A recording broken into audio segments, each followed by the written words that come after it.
नांदगावमध्ये धक्कादायक घटना घडली आहे। घरी घेऊन आलेली बसच बनली काळ।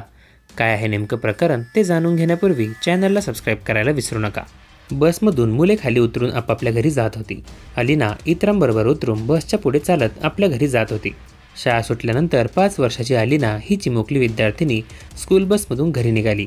घरासमोर आल्यानंतर ती स्कूल बसमधून खाली उतरली आणि ती स्कूल बस तिचा काळ ठरल्याची हृदयद्रावक घटना येवती येथे काल दुपारी 3:30च्या सुमारास घडली। ज्या स्कूल बसमधून अलिना खाली उतरून घराकडे पायी जात होती त्या स्कूल बसने तिला पाठीमागून धडक दिली आणि ती मागील चाकाखाली सापडून ठार झाली।